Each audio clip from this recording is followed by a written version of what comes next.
আসসালামু আলাইকুম ওরহমতুল্লাহ।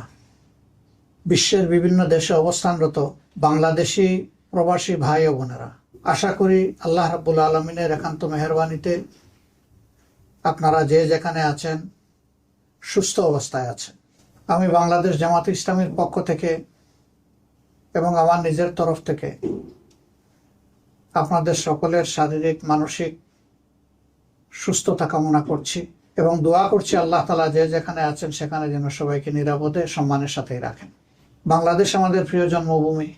আপনারা জানেন আগামী বছর ত্রয়োদশ জাতীয় সংসদ নির্বাচন অনুষ্ঠিত হতে যাচ্ছে এবং এই নির্বাচন আগামী ফেব্রুয়ারি মাসে অনুষ্ঠিত হবে বলে আমরা দৃঢ়ভাবে আশা করছি।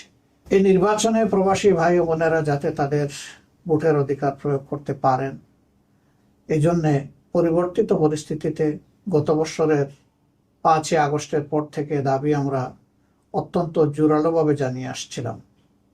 আনন্দের বিষয়ে দাবি ইতিমধ্যে গৃহীত হয়েছে এবং ইতিমধ্যে প্রবাসে অবস্থানরত বাংলাদেশি ভাই বোনদের ভোটার রেজিস্ট্রেশনের কাজও চলমান রয়েছে।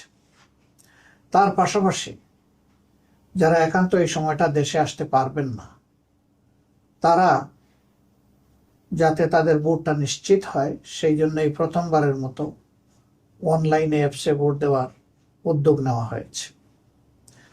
কাজেই যারা আসতে পারবেন না তাদের দুটি রেজিস্ট্রেশন লাগছে, একটি ভোটার হওয়ার জন্য আর একটা ভোট দেওয়ার জন্য প্রবাসে অবস্থান করে।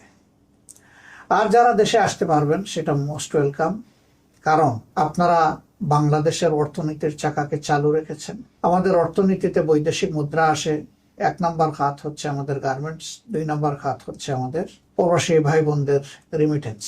কিন্তু গার্মেন্টের যে খাতে আসে সেই টাকাটা গার্মেন্টের খাতেই খরচ হয়ে যায়। আপনাদের টাকাটাই মূলত রাষ্ট্রের কাজে বেশিরভাগ ব্যবহৃত হয়। আপনি জানেন না অথবা জানেন যে আপনাদের এই কষ্টের অর্জিত অর্থ যা দেশের জন্য, পরিবারের জন্য আপনারা পাঠাচ্ছেন, সরকারি অব্যবস্থাপনা, দুর্নীতি, লুটপাট ইত্যাদির কারণে এই টাকার প্রপার সদ্ব্যবহার হয় না। আবার সেই জায়গায় আপনারা কোনো আওয়াজও সেভাবে তোলার সুযোগও দিতে পাননি। এবার ভোটার হওয়ার কারণে আপনাদের হাতে যে অস্ত্র এসেছে এটাকে প্রয়োগ করার মাধ্যমে আগামীতে এমন একটি সরকার ব্যবস্থাপনা গড়ে তোলার ক্ষেত্রে আপনারা গুরুত্বপূর্ণ অবদান রাখবেন বলে আমরা বিশ্বাস করি। আপনাদের আস্থা এবং বিবেচনা অনুযায়ী যেই দল কিংবা পক্ষ সরকার পরিচালনার দায়িত্বে পেলে জনগণের সম্পদের মালিক না হয়ে